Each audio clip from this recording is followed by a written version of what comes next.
Welcome back to Soccer Cards United. It's episode 150. Whoa! My name is Jason. That's Enzo. Hi, Enzo. Hello, Jason. And you've just been in Manchester. I've been to Manchester. Tell us all about that. Where to start? What were you there for? I was there, obviously, for a big football game. Yeah.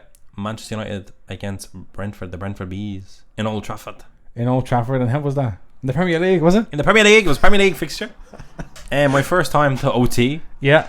The Theatre of Dreams. Theatre of Dreams. They let us know that a few times. I didn't feel like I... What do you mean they let you know a few times? They kept saying it on the announcer. Welcome to the Theatre of Dreams. Welcome to Old Trafford, the Theatre of Dreams. And meanwhile, they said that at half time as well, and I was like, what I seen that first half was far from a dream. Yeah, a nightmare. A nightmare, someone could say. A nightmare, yeah, them getting up the wing and instead of crossing it in, pulling it back, passing it amongst themselves, and no penetration. That was not Theatre of Dreams scenario, but it's good fun. My greatest takeaway from Manchester, which might be an absolute slight, is that the PA on the trains and the trams was so much better than the ones in London.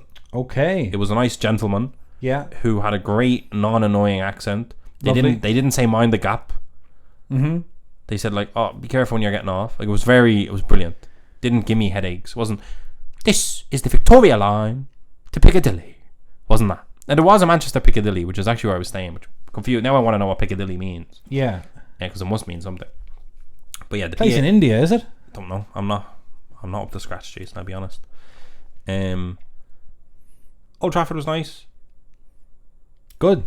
It felt, it's the biggest. I think it's the biggest stadium in England for each club. But it felt small. But I think it's because it was purpose built in terms of like the pitch felt very close, despite it being a big stadium. I think it's because it's like a proper football. It's stadium. A proper football ground. It's not an Olympic stadium or anything like that. Yeah, I wouldn't rate the food. I got a hot dog half time. The Glazers, I don't know what they're doing there. They I don't know. Hey, did you see any of those green and yellow scarves? I did.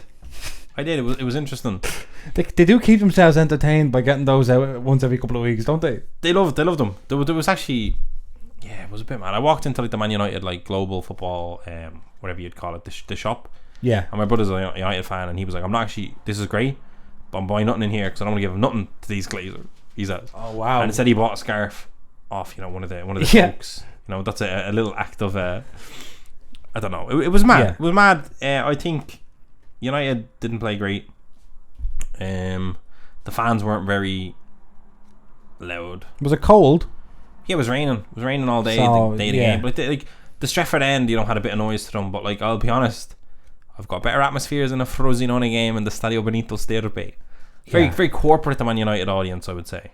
A lot of tourists. A lot of casuals. Yeah. But no, it was a good experience. It was nice.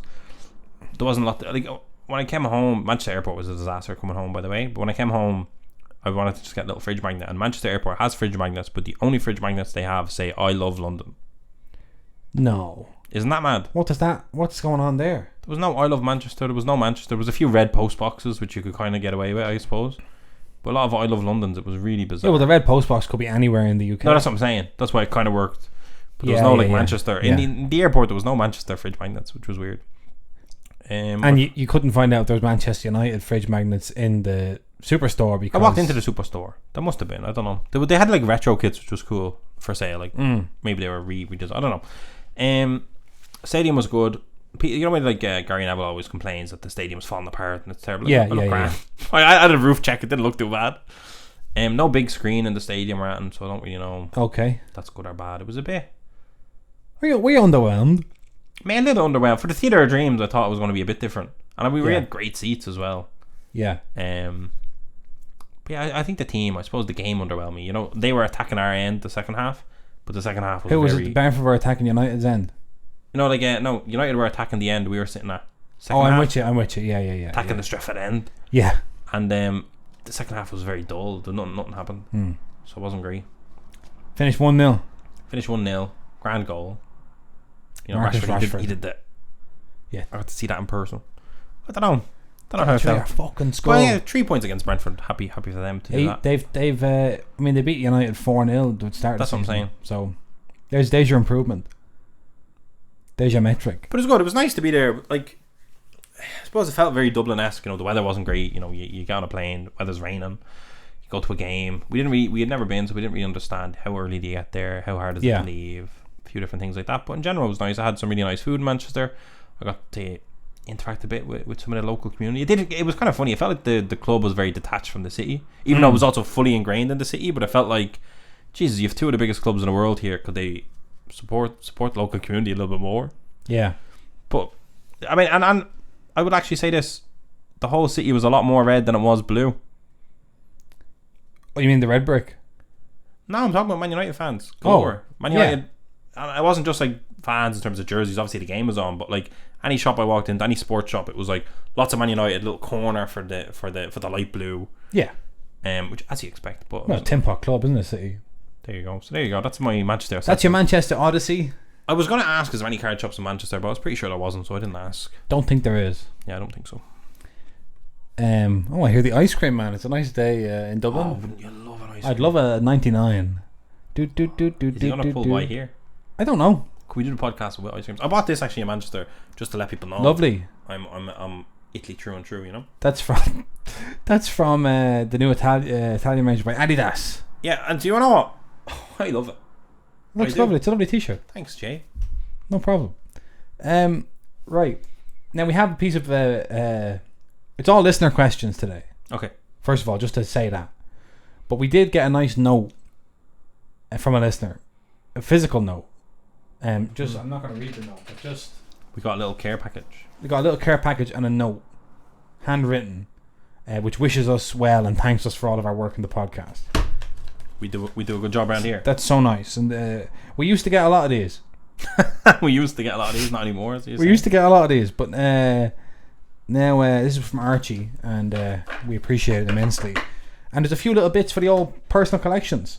Do you want to show? Yeah, I can show. I think you're closer to your camera. So we have this Top's Finest Robbie Keane Inter Milan autograph. Lovely stuff. It's like Inter Milan, so I don't love it, but it's Robbie Keane, so I think it's great. Yeah, this one, Enzo, you thought was fantastic. This oh my God. Stadium Club refractor of Andrea Pirlo lifting the Champions League trophy with Kaká and Gilardino and Ambrosini, I believe. Oh my word! Beautiful. Look at this. It's Grogu from the Mandalorian. Is that the Alan and Ginter or what's that? I don't know what this is. Tops must be. I don't know what that is. I'm not sure what that is. Well, it's Grogu. I know that much. You know that much. Look at that. And then we have a few Milan cards here. We got Franco Baresi. Oh, what a legend. Oh, excuse me for the delay on the autofocus. Zlatan. Now Zlatan's leaving Milan at the end of the season. He just announced. He didn't announce it. They're not re-signing them. Am I just so internalized on the Zlatan? You decided it was Zlatan. They said, please can you stay? And he said, I'm leaving. There's no way. Zlatan quits you. You don't quit Zlatan. What's happened? Pierre Caludo can't focus. There he is. Sandro Tonali, future stars. I reckon current star. Oh, a superstar. Current a rhino superstar. in the midfield, they call him.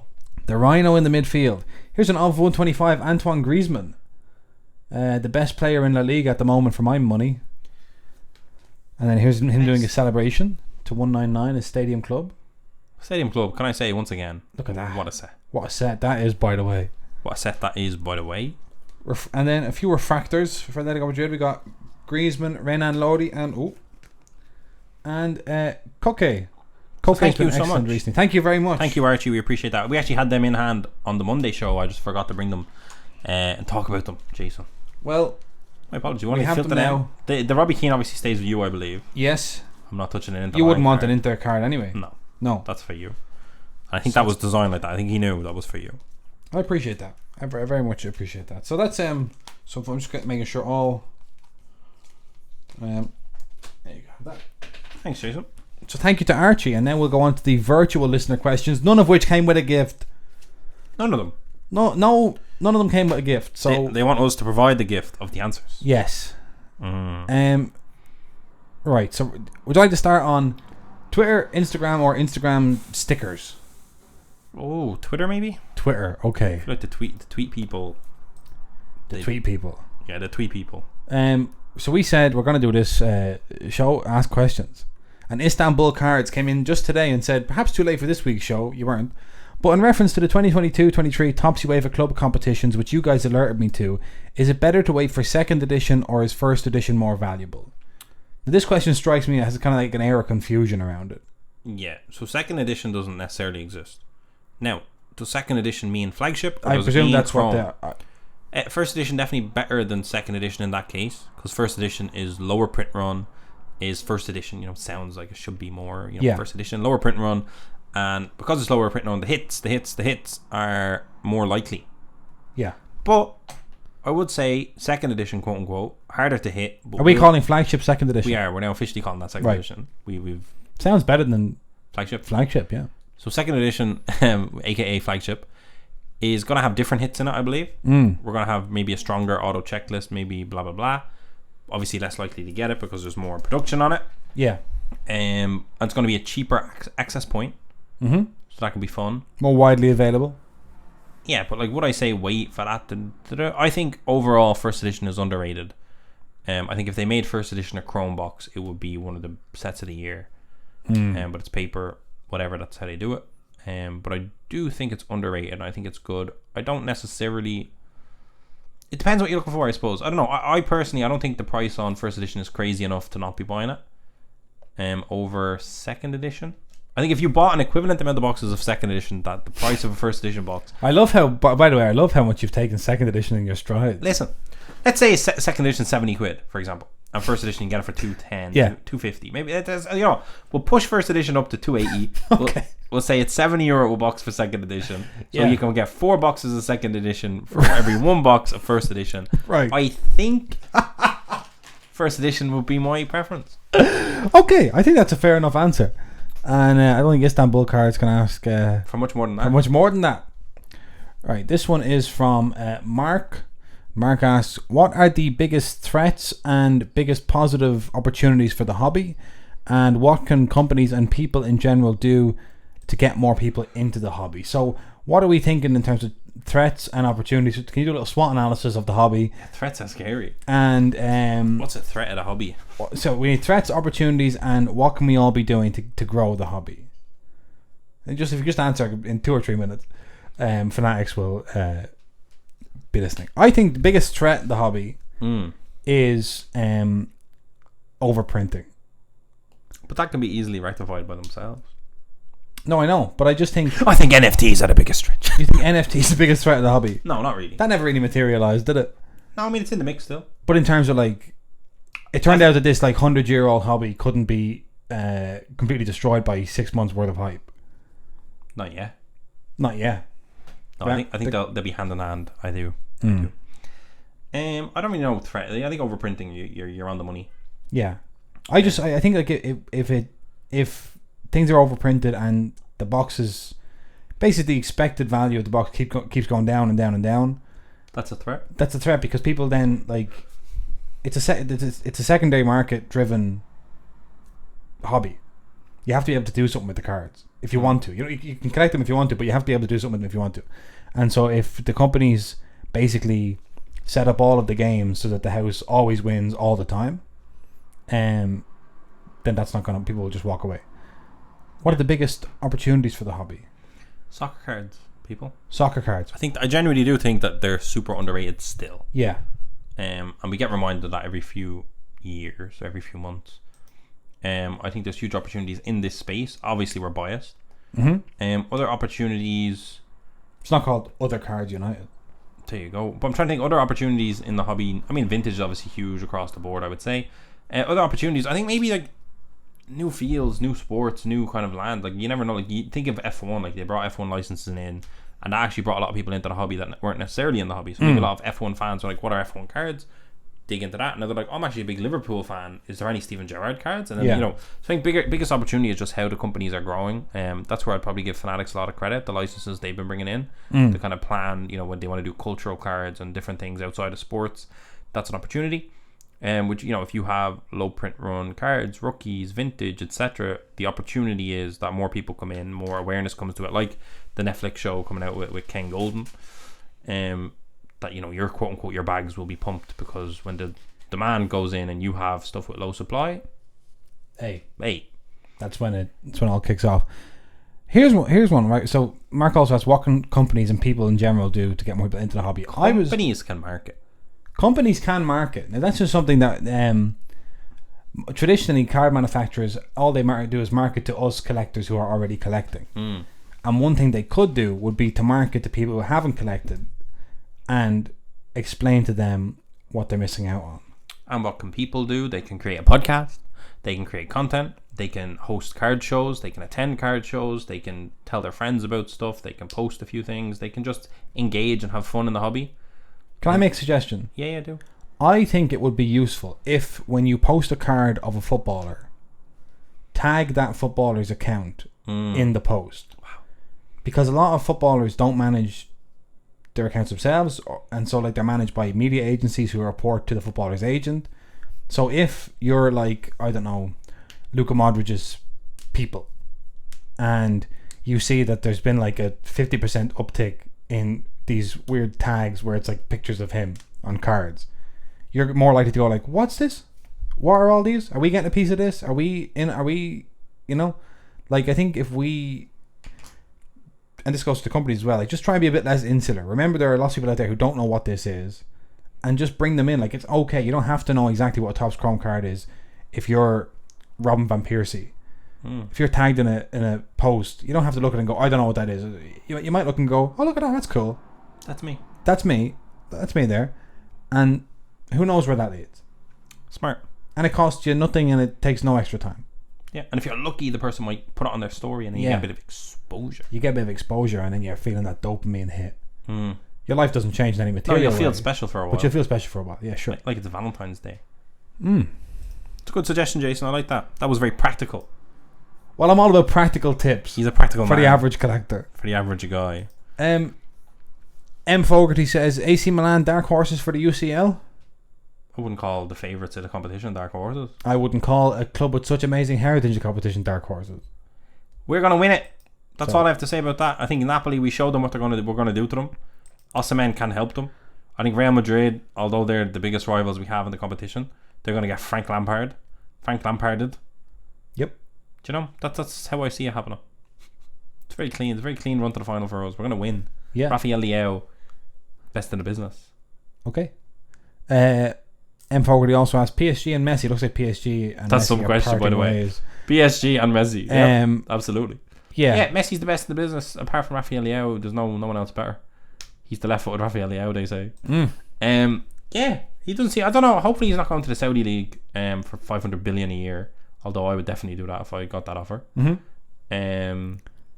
return to Barcelona would be very beautiful, very magical. Jason. Yeah, I heard a funny story the other day that the senior Barcelona players in the dressing room want Messi to know that if he does come back, he'll need to adjust to how the power structures have changed since he's been gone. So I believe the sentence I read was, players including Ter Stegen and Sergio Roberto would expect Leo Messi to honour the existing leadership structure within the dressing room where was he to come back, and that just made me laugh because of course he wouldn't. That's like when Ronald Koeman told him there's a new sheriff in town. Yeah, for those who've been listening for years. That's mad. Yeah. So who knows. Sean has a question. He says, what are ways you do prospecting in soccer to stay how do you do prospecting in soccer to stay on top of the up and coming rookies? Well, you listen to Soccer Card United. That's rule number one. Or you have a look at Soccer Card United's new reels, the reel of the day. Yeah, every day. Most days. That should be on your gravestone. Most days. Every day? Question mark. Most days? Question mark. That's great. 1996 to whatever. Can I actually go back to my trip to Manchester? Sure. Jason, I was on the airplane, right? Yeah. To or fro. Right. Coming back, right? So coming back, I'm an hour delayed. It's a complete shambles. I see, like, I'm walking. It kept saying that, like, at 9 o'clock. My flight was 10:20. Kept saying at 9 o'clock it was going to tell me my gate info, right? At 9 o'clock, it's 9:30. It still just keeps telling me to relax. I've never seen an airport thing. It's like gate and it just says relax. Yeah. Just it actually said relax. Yeah, it says relax. Literally, it just says relax. Wow. Right. Then like if you look at it long enough, the relax changes into gate info at 9. It was 9:30. They're telling me to relax. I'm not very relaxed. They're telling me my gate info was half an hour ago. The first time, as soon as it, by the way, got to 10 o'clock, 10:20. Literally got to the time the flight's meant to leave, and then over the aircom it goes, flight from Manchester to Dublin, final call, gate 49. That was the first time anyone had ever told us it was gate 49. So it was a disaster, right? Complete shit show. That, yeah. We went down. There was a flight at like 9 o'clock meant to go, or 8 o'clock meant to go to Shannon, and all the people were lined up for it like 3 hours later, and I was like freaking out, right? Then there was one woman. Eventually, they're letting us go onto the plane, right? At like 11. Yeah. And there was only one woman doing the boarding pass and the passport check, right? Mm-hmm. Normally, it's always two, right? Usually, yeah. So there's only one. She's under a lot of pressure. And this is... And I can I say, hey, first of all, this is a Manchester airport problem. Should have had two people. But when I tell you this girl didn't look at a single passport... That shouldn't happen, right? So she was just taking her phone, scanned the boarding pass, passport was closed, she was like, yeah, go, right? I understand she's stressed out, but you shouldn't just let anyone on the plane, right? So that was scary. But then on the plane, and this is something that actually happens on almost every flight I've been on, at the start they're like, this is a plane to Dublin. Yeah. If this is not your plane, please like get out. I'm like, that shouldn't be possible. Yeah. If this is my plane, you shouldn't have let me on it. How did I get through to this point where I'm on this plane? Well, because someone's out there not checking passports. They might as well not be checking boarding passes. It's awful, isn't it? It's terrible. I was like, that actually, they always say that if this isn't your plane, like if this isn't, you should be preventing that from even happening. And you would like one day someone to just stand up and go, oh no. No, I'd like for them to be just more professional to a point where everyone on the plane is accounted for. Yeah. Fair enough. Bit of plane safety. Plane safety. Sorry, Jason, I wanted that. Simple plane safety. Mental. Back to the question at hand.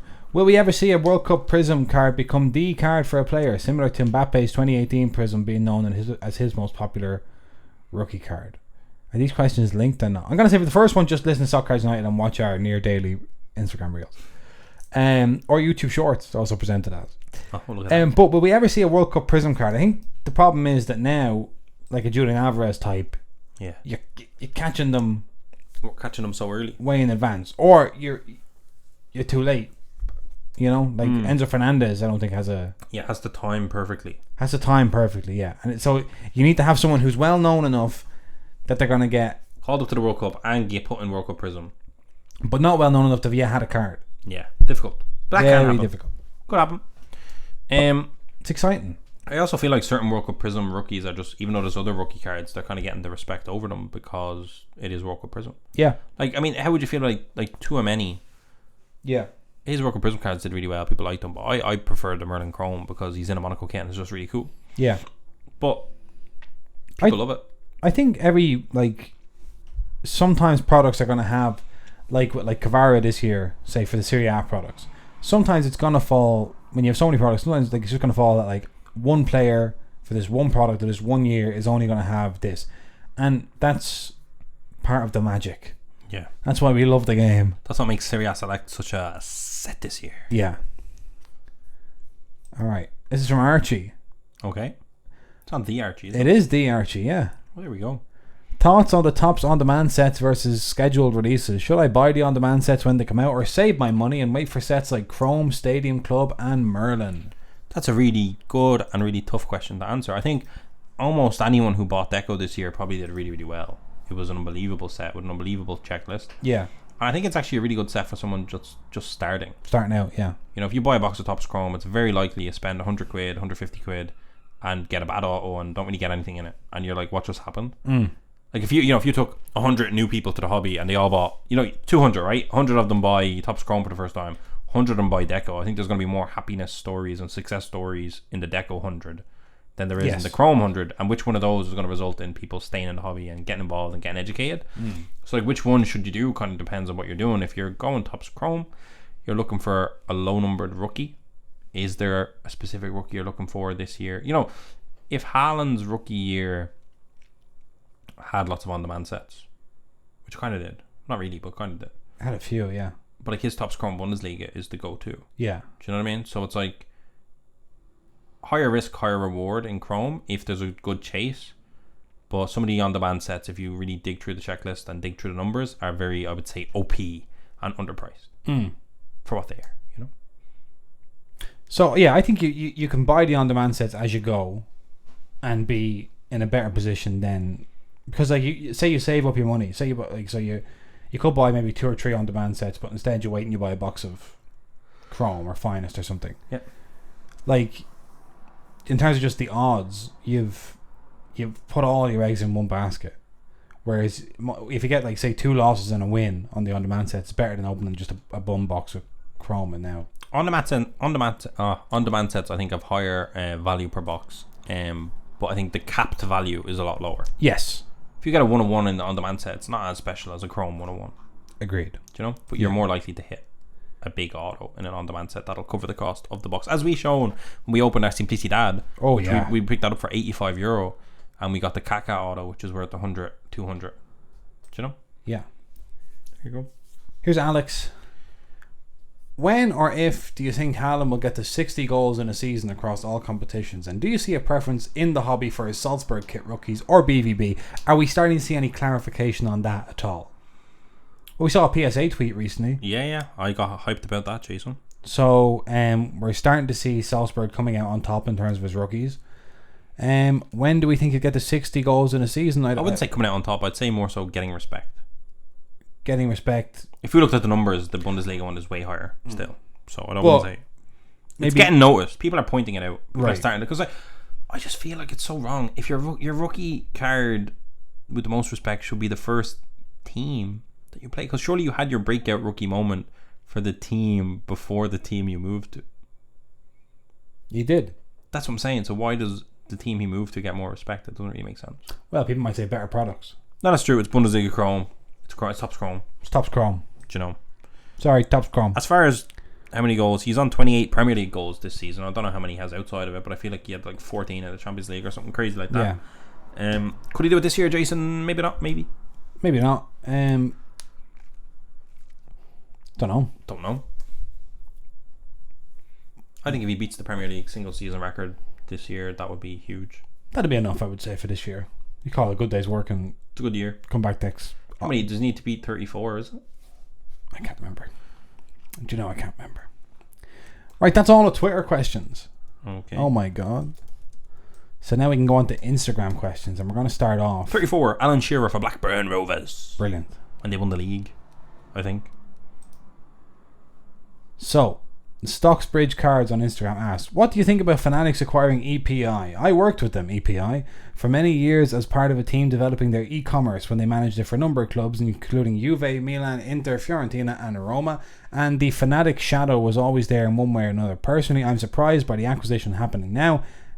I'm surprised it only happened now, as it makes perfect sense for both for licenses and retail presence. So for anyone who doesn't know what this is, Fanatics have just bought EPI, who are a Italian sports merchandise company that operates the official online and retail stores of several Italian football clubs and international sports brands. So basically they're Fanatics in Italy, and Fanatics Fanatico.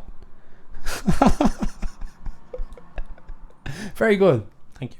Very good. The deal sees Fanatics strengthen its presence across Europe and involve many of the world's best clubs and countries, including PSG, Man U, Chelsea, Bayern Munich, Atletico Madrid, the FA in England, the DFB in Germany, and UEFA. Doug Mack, who is all the Fanatics guys, great names. Doug Mack. He's the Commerce CEO and Fanatics Vice Chairman. He said, I'm thrilled to welcome Lorenzo and the EPI team to Fanatics. We share an entrepreneurial mindset, a passion for delighting sports fans, and a love for innovating for sports teams and leagues, which makes an exciting future together. By combining EPI's local expertise and relationships in Italy with Fanatics' leading edge capabilities and global reach, we are excited to accelerate business for EPI's current partners while further advancing our unrivaled offering for new global partners ahead. Fanatics coming to Europe in a big way, and surely Fanatics trading cards will follow. Yeah. Or Fanatics collectibles, or whatever it's called. I think it's a good sign. It's a good sign for European products from Fanatics, and it's also a good sign for maybe soccer products from Fanatics to be buying up these huge soccer club merchandise online things. Yeah. So I don't hate it, I guess. It's part of the Fanatics takeover of collectibles, sport collectibles, period. I suppose if we want the companies to reach out to people who are in other areas of sports merchandise, then it's helpful if one company owns everything. Kind of. The monopoly is very efficient. Yeah, it's very efficient because it's like now they can just hey, I noticed you bought a Fiorentina hoodie. Would you like a box of Fiorentina Chrome? You know, Fiorentina Chrome. Just for example. No, that's it. And it's like when they're in the meetings with Fiorentina, they can be like, oh yeah, that hoodie's grand. Check. Oh, by the way, we have these cards. Do you want to get your players to sign a few autographs? Yeah. Fine. Yeah. I'll get Pillow on that. Synergy, people. Vertical integration. One meeting instead of 4. It's great. Yeah. I don't know. Fanatics are mad. I love how kind of gangster they are. Yes, they know what they're doing. Very, very hungry. They're strategic. Mad City Collector. I know you guys are the obscure prospect goats. That's us. Are you aware of Thiago Almada and his recent ascension in hobby popularity? Full disclosure, I started collecting him months ago. Oof. Yes, we are aware of Thiago Almada. He's a very good midfielder. I believe came from Vélez Sarsfield in Argentina, up there at Atlanta United. Another top quality Atlanta United player, you're telling me? Yeah, I mean, I think it's hard to tell right now with the MLS. You know, he's running the show, but where does he go from here? You know, he comes to Europe. Where does he fit in? I think in a lot of people's minds he would fit in at a top European club. Top European club. That might not be the case, you're saying? I think that might not be the case. Because like Almiron was great for Atlanta United, and he just kind of... He's been in and out for Newcastle. He's been grand for Newcastle. Yeah. You know, Brendan Aronson was great for Red Bull. Was it Red Bull? Yeah. Or no, where was he? Was it not the New York Red Bulls? And his brother plays for Philadelphia. But he not moved to Salzburg. It was Red Bull to Red Bull, wasn't that? Red Bull to Red Bull. Was that not? Yeah, his brother plays for Philadelphia. Did you Yeah, say? yeah. That's Paxton, correct. yeah. That's correct. Yeah. Well, now he plays for Frankfurt, but he did play for. But that's what I'm saying. I think, and then Pepe as well moved over. Like I don't think Thiago Almada's great, grand, he's fine, but it doesn't necessarily mean he's going to be world class in the European League. But he could be. Someone's going to be eventually. I think that's the fun thing. I think buying. I think I've said it many times. I said it on the Sports Card Nonsense. I said if you just keep buying MLS Chrome year after year, one of the years you're going to strike gold. Yeah. Because it's going to happen. You're going to have a Ballon d'Or winner coming out of MLS at some point. At some point. Man City Collector also asks, what changes have you seen in the collecting habits in Europe since the sports card boom, if any? What are Europeans doing now that they weren't doing before? They're grading. They're grading. They're grading. They're going to card shows. They're buying hobby boxes. They're getting into it. I would say grading is probably one of the biggest things. They're finally doing it. They're finding, PSA is obviously coming. Grading companies and PSA and etc. are coming to Europe more and more. You're seeing people talk about golden auctions. You're seeing people talk about PWCC. You're seeing a lot more on eBay. You're seeing more card shows, collectibles. People are finding their space in the hobby. I think it's just maturing the way we kind of. It's kind of shocking. It's maturing kind of exactly how we thought it might, but it's actually happening. Yeah, I don't think there's anything that has surprised us. I mean, the pace of it has surprised us in terms of card shows being everywhere. Like you're seeing a Lille card show, Paris. You're seeing Northwest. You're seeing London. You're seeing Manchester. Like they're going everywhere. There's so many of them so fast. Yeah. Because the appetite is there, which is great. So that's the one thing that surprises me in the pace of European card shows happening and how well they're kind of being executed. Yeah. Grading probably still has a long way to go, but people are doing it. There's European grading companies popping up. European grading companies and being successful. And there's like other podcasts, in different languages, because Europe is so language segmented. So there's some things we can't even fully keep an eye on. But yeah, Europe is doing exactly what you need it to do, and it's going to be very beneficial for anyone holding the older school products, and it's going to just be fun for the new stuff. When there's a big rookie that really kind of captures a nation's attention, maybe a huge Spanish player, the next generation of holy shit player. People keep saying like, why doesn't Benzema get the hobby love and why don't midfielders get hobby love, Jason? Look at the fucking numbers. Sorry for cursing. Look at the numbers Jude Bellingham rookies are doing. Why is that happening? Because Jude Bellingham is the most incredible man we've ever seen. No, it's happening because his rookies are Topps Chrome 1 of 1s. That never used to happen. That happens now. We're experiencing a cycle.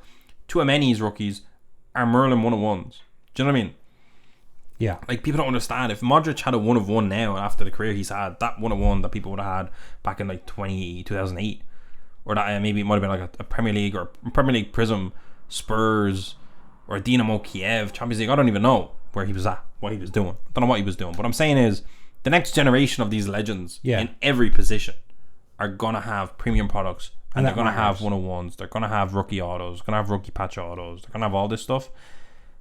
And I just think that like the European hobby is going to really love that. When you see, like, maybe even like Marcus Rashford, and I know he has some decent rookies, but like the likes of that, where like all of the Man United fan base are crazy about this. They love him. He's one of their own. Same with Phil Foden. Marcus Rashford is one of our own. You have the rookie logo on it. You have the 1 of 1. It's going to just become a whole thing. That's what I think. I think we're getting there. Very good. Just building on that, what do you think of Luka Modric's market long term? I think it's going to be, he's the greatest Croatian player ever. One of the greatest players ever. Greatest midfielders ever. So, good, safe but not dramatic. Yeah, safe and not dramatic. His rookie is still, I think a card on sticker from 2008 Euros. That can only go so high. It's got prisms, but I mean, He has some beautiful cards. The high-end cards for him are going to be good. On-card autos, flawlesses, whatever, are going to be great. Stuff in his Croatian kit and Real Madrid kits are going to do really well. So fine, but I don't think one day it's not going to go from 100 to 2,000. No, overnight. I don't think so. Right, sports cards KD. As teams can only buy and sell in the transfer window to keep the league competition fair, should the same rule apply to sacking and hiring? This is just a football question. Sacking and hiring a new manager, i.e., should teams only be able to change managers once and during, or only be able to change managers during transfer windows? Would that be a good rule to bring in? And we're seeing this in the Premier League, an unprecedented level of managerial shuffling. Do you think there needs to be some sort of control put on this? I like that as an idea. Yeah, I think as we found out with players, you can't play for you can't change club, you can't register yourself 3 times in a year. It's weird. Like you see Chelsea, I think they sacked 2. It's their 3rd manager for this season. Yeah. That's weird. You'd like to put a cap on it, but at the same time, I don't know. Like you see such a big change sometimes when new managers come in. It would be kind of sad if you had to limit that to a transfer window. But I do kind of understand it. Why should you be allowed bring in a brand new world class manager? Maybe you're fighting relegation. Why you shouldn't be allowed to bring in Big Sam? It's kind of a cheat code. You're technically spending money to stay cheat up. Code unlocked. Big Sam cheat code unlocked. Put him up front. Boom. So I don't know. It's a good idea. Like you need to be more professional. You need to put more thought into it. You can't just chop and change your managers as you please. I like that. I think that would kind of like slow the game down a little bit. Maybe people have to like just sit there and figure this out. Don't just go and get him. He won't know. Yeah. We're stopping him. We're trying to figure it out. That's a good idea. Thank you, Sports Card Kid. Interesting. Japan sports cards. With all the different parallels in modern sets, what are some that you actually like? Parallels in modern sets. What parallels do you like? I like this ones. These are electric. What do they call it? Electric etch? Is that what they call it? We are big Stadium fans. Club. We're big fans in this studio of fusions. We love fusions. We love finest fusions. Top's finest fusions. I really love the design. Maybe this doesn't count, but I love the design of the Bundesliga finest last year. All of those parallels were really sick. Yeah, especially the black one, which wasn't a 101. The black one wasn't 101, but it was really, really cool. I love a gold prism. Oh, we all love a gold prism, Jason. Yeah. I'm trying to think of World Cup prism. I like the nebulas. I like the choices, the hoop circle things. Yeah. I tell you what, I have a fondness for mosaic parallels. Mosaic parallels look really good. You like full colour parallels? I like a full colour parallel. That's my thing. That's your thing. That's my Jason, he loves full colour parallel. He can't get enough of full colour parallels. This guy, I thought the SPFL Chrome with the kind of that's what I was just gonna. Yeah. I only have base cards when I feel SPFL Chrome here beside me. Because all of the parallels are in that box already. Would you like this box? No. Okay. Doesn't matter. But doesn't matter. But yeah, doesn't the matter. tartan parallels from SPFL Chrome. Lots of different stuff. Tim Marion, my God, we got to put this on our pin tweet or something else. Is there a best time of the year to sell, or does it depend more on what players are doing? Sell your cards at the peak of the action in the season if they're still involved. So like generally May is the best time to sell your soccer card. I love the obsidian red blood. Red floods. The floods. Yeah. Come on. I just had one of them. I can't believe I tidied. Grow up, Jason. I'm not gonna go over there and get it. I'm not gonna go over undignified. Yeah. I mean, if your player is hitting a local peak, like if he scored 6 goals in 5 games or something, and you want to sell. But generally, if it's a Champions League player, cracked ice parallels, by the way. Cracked ice parallels. I'm just looking through our Instagram feed at different parallels that I really enjoy. Snap It's More asks, will Lassina Traore transfer out of Ukraine this summer, or do you think he'll stay? My God, I hope for his own sake that he does. He's done a very Shakhtar. He's had a terrible leg break. Last Traore, I believe, had a terrible leg break or something in a Champions League game for Shakhtar, or a UEFA Europa League game, and Shakhtar looked after him after his injury, and I think he's then, by the time he came back to fitness, the war was raging, so he stayed. But I would say, because he scored a few goals this season, I wouldn't be surprised to see him leave, but I wouldn't be betting on it either way.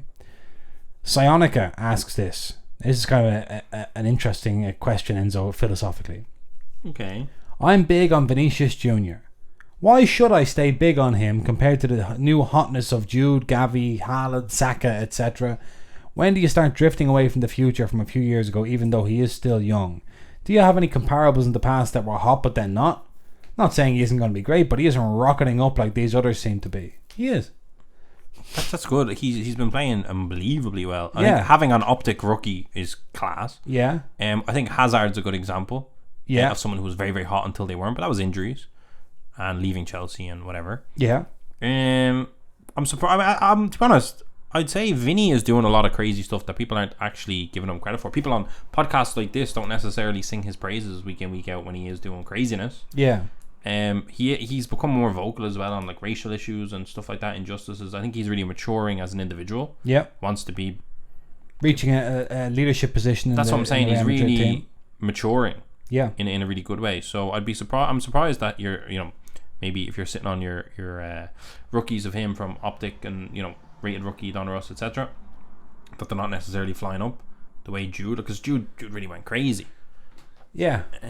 But I would say that's just surprising information to me, because it seems like he should be at maybe an all-time high nearly with how amazing, and scored the winner in the Champions League final last year. I think like for Vinicius, like he's always going to be, if he's at Real Madrid and he's playing, if he maintains this level that he's at now, he's always going to be in and around the knockout stages of the Champions League. He's going to be playing in Clásicos and all that stuff. He's going to be with Brazil at major tournaments. So there's no real reason to. I don't think he's going to drop off a cliff anytime soon, unless he had a terrible injury or a terrible downturn in form. But even then, he's got so much natural talent and so much experience and such a good CV at this stage that I wouldn't worry about a couple of months where he was out of sorts. And then when you look at, like, there's always going to be other players to turn your head. Like you look at Jude or Gavi and Haaland and Saka, and you probably see their prices and you go, oh yeah, like, look, I wish I could be getting this for my cards. But there's probably people who own Saka cards going, why can't I sell these for the price? You know what I mean? Like, it's just kind of, grass is always greener. Yeah, don't be looking the other way. If you're sitting on some nice Vinnies, be happy about that. Just be happy with that, yeah. The Vital Cards says, lads, I think we've already actually kind of explained this today. I would enjoy it if you provided your perspective and narrative of the careers of the following players. Now, I don't know if we can undertake a challenge like this.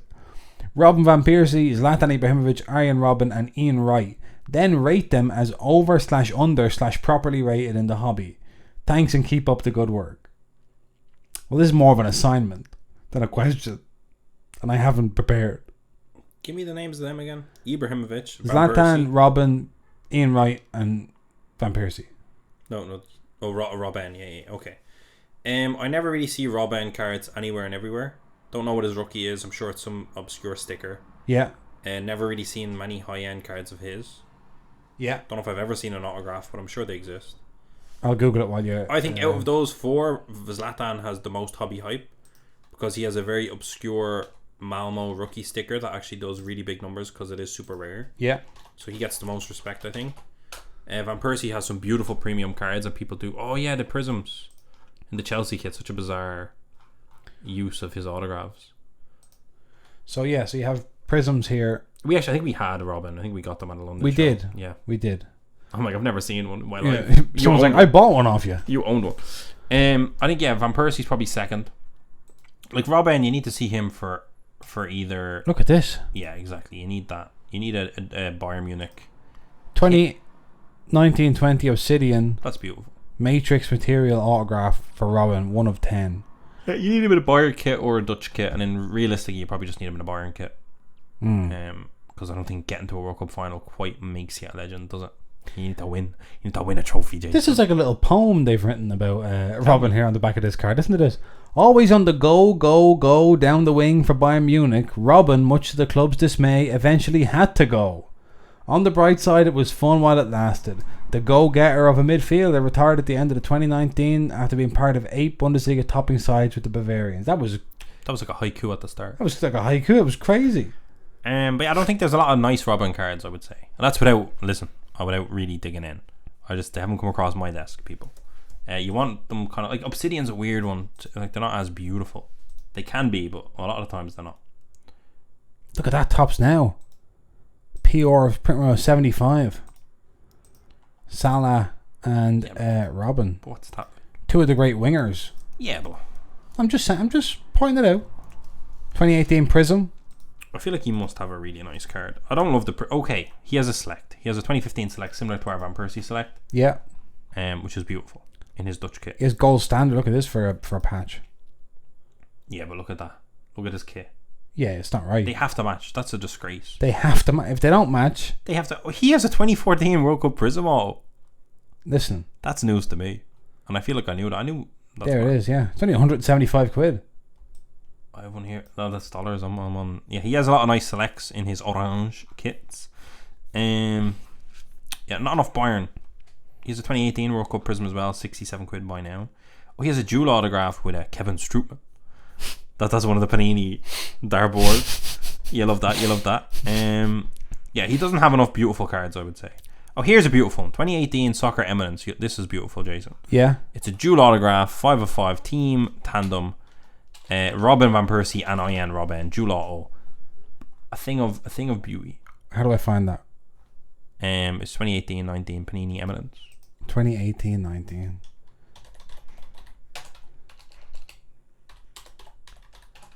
Panini Eminence. And what am I searching? Van Persie? Yeah, do Van Persie / Robin. Here we go. I found it. You're good. I found it on my own. I did it. Thanks for the help. And this is it here. Look at that. But I just think, yeah, that's unbelievable. That's beautiful. That's incredible. He doesn't have a lot of amazing cards. So I would go Zlatan. Yeah. Zlatan, Van Persie. I don't know much about Ian Wright's cards. I think Ian Wright has decent cards, and then I do Robin. Pretty sure Ian Wright. Does he? He must have. Is it any coincidence that Zlatan is top of that list and he happens to be the only one still playing?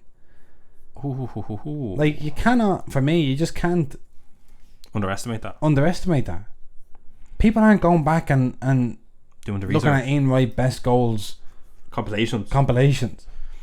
No, but you know, people are like, he's shown up more and more in recent products, right? Like Ian Wright autos are in deck. Fans of the game, fans of the club, fans of Ian Wright are like, oh, class, and they value it. Same way we had like the Gary Lineker. Obviously he's on TV and he's fairly famous, but like the Gary Lineker autographs do well. He's not currently playing. Yeah. And I gave the Zlatan one, like, Zlatan's a whole cultural... I've never even seen his autograph, I don't think. I think he signs anything for anyone. Maybe he just has a really obscure rookie card that got respected. And he's also played in America. He's been on... He's a huge... American talk show. He's a global icon. The rest of them I just purely put down to having nice cards and not having nice cards. Ian Wright has some really nice 17-18 selects in an England kit. But again, what did he win for England? There's Zlatan's autograph, apparently. So I don't know. But like, ultimately this comes down to the legends from the kind of lost era of, these are icons, these are amazing players, these would have so much more love and respect if they had true rookie cards that were numbered. And they yes. That's it. It's a thing. People are kind of confused by it. We don't have that history of these premium cards. We're still in the early stage of it.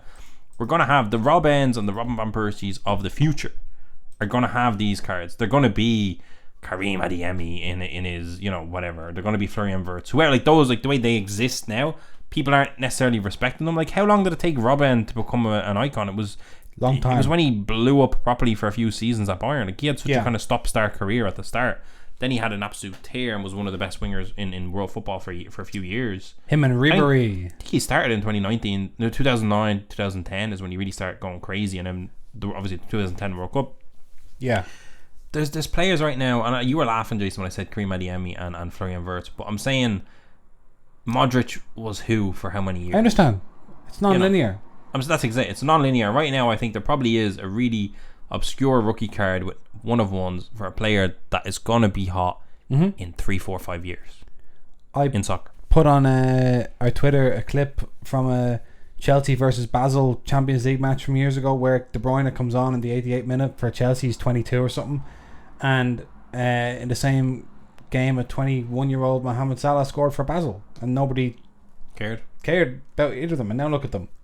They're running the show. Imagine like if Salah had a Basel Champions League rookie 101. Yeah, be amazing. And then he comes to Liverpool, becomes an icon, and then suddenly his cards go crazy. So you never know. You never know. That is the Instagram questions done, and now finally all we have is the Instagram sticker questions. So we're now going to go to... Oh, actually, hang on a second.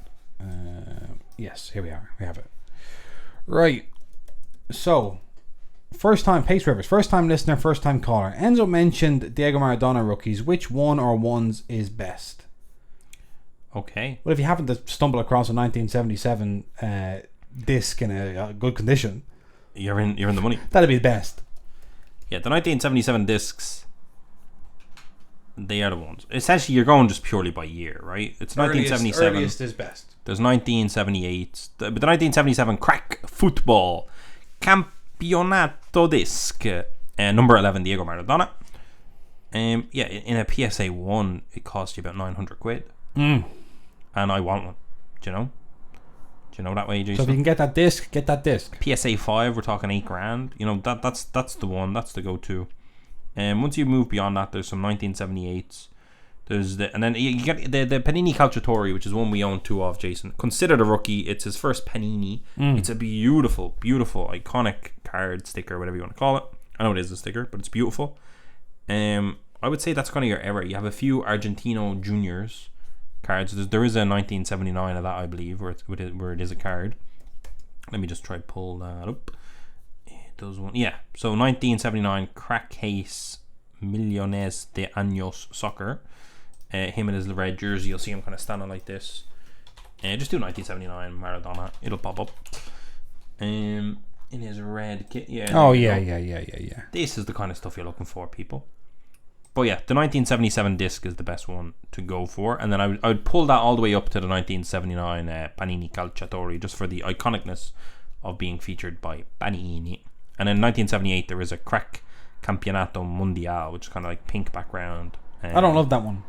I don't love that one, but Jason, it's 1978.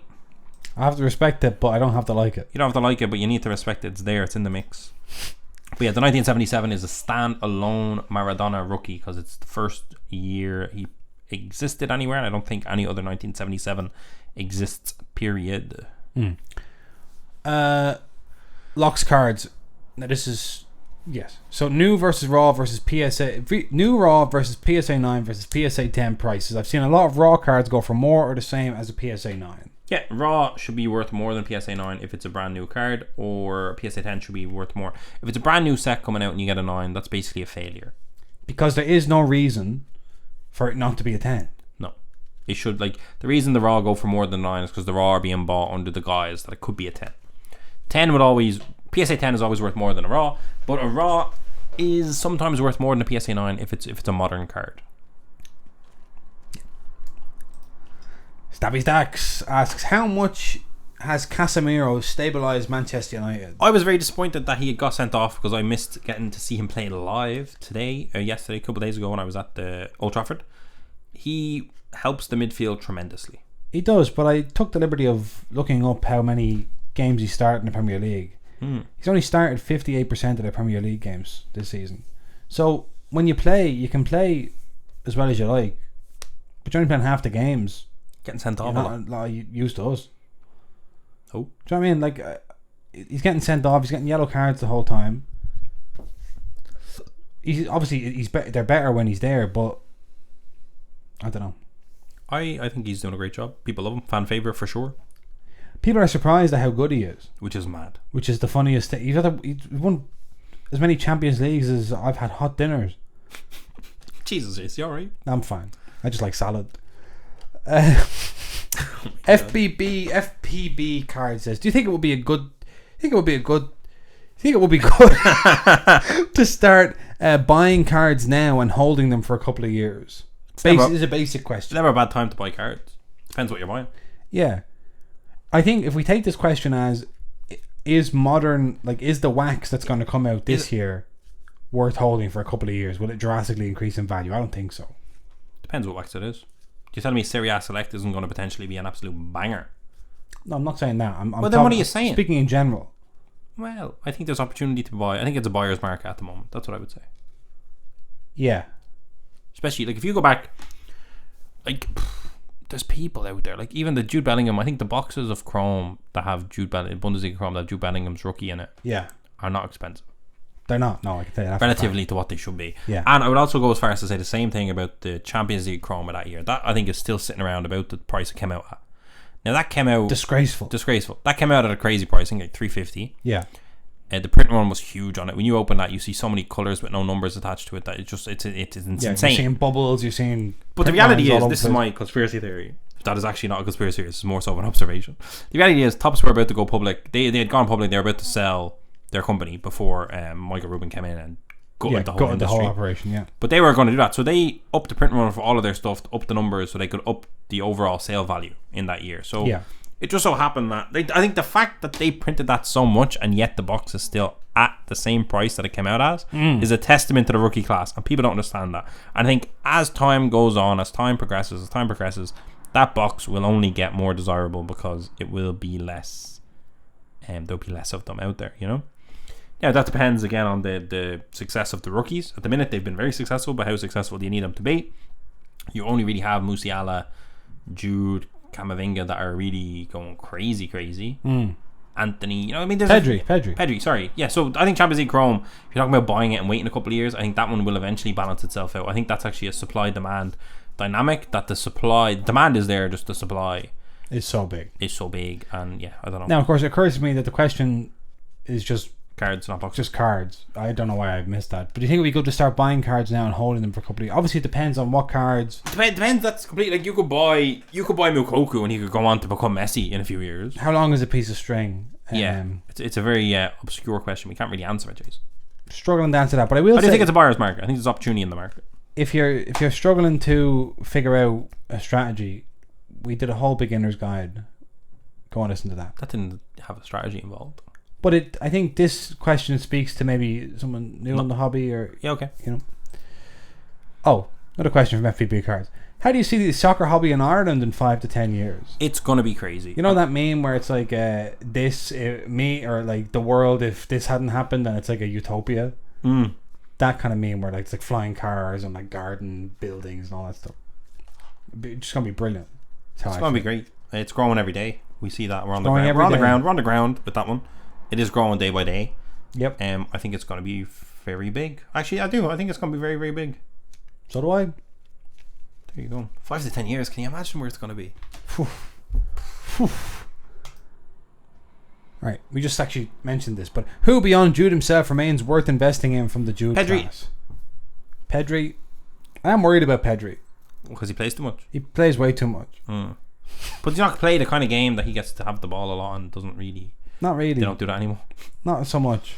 Camavinga, he's turned into a great left back. He's one of the best left backs in the world a couple of years' time. I personally think Musiala is undervalued, but that's just because he's at Bayern, so what's going to happen from here, you know? Yeah, fair. But like if Musiala was to like get a monster offer from some club, and you know. I think Mukoku still has potential. I'm not dead on him. He has nice rookie cards. I think if it's non-linear and he pops off in 3 years, it's going to be a bit mad. It's going to be crazy. Yeah. I like his rookie card for Bundesliga. I think it looks really nice. I think that helps. Don't like his Champions League rookie, but that is what it is.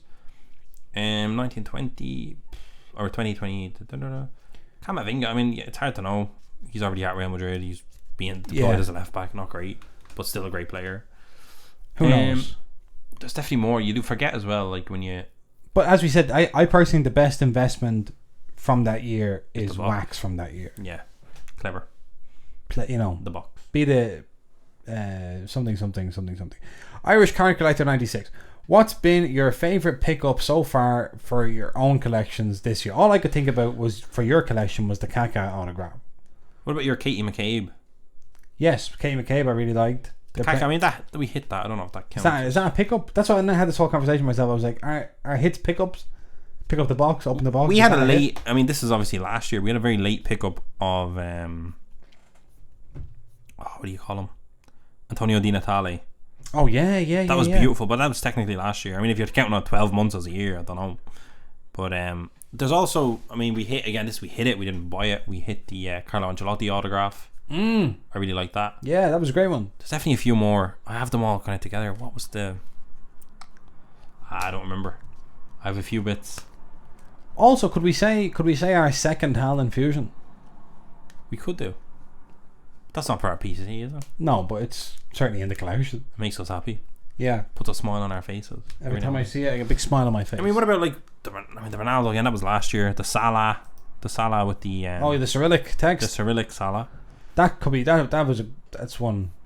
That's a great one. That's one. The Haaland colour blast was a nice pick up, nice timing of that before he went on to become the best player ever. Loads. Hard to keep track. We should probably keep track. My favourite additions to the collections are the ones that Archie sent us in the post. I love the Pirlo. If that comes in an autograph, I'm going to try to pick it up. All right. Like, there is an autograph version of that. Focus again. And I love it, personally. There you go. Every so often I try and convince my camera to focus on me and not the microphone. It considers the microphone to be a lot more interesting. Oh my god. I can't say I blame it. Right. That's it. We're That's back. us. Are we back on Easter Monday? It depends if you're free. I am. Yeah. I mean, if I'm not at some sort of 1916 commemoration event. Oh my god. I'll be here in studio. Right. Have a good weekend. My favorite pickup for your PC this year, Jason. What's that? It's going to be the 101 Evan Ferguson and whatever product he comes out in. There you go. There we go. All right. Happy Easter to all those who celebrate. Getting any eggs?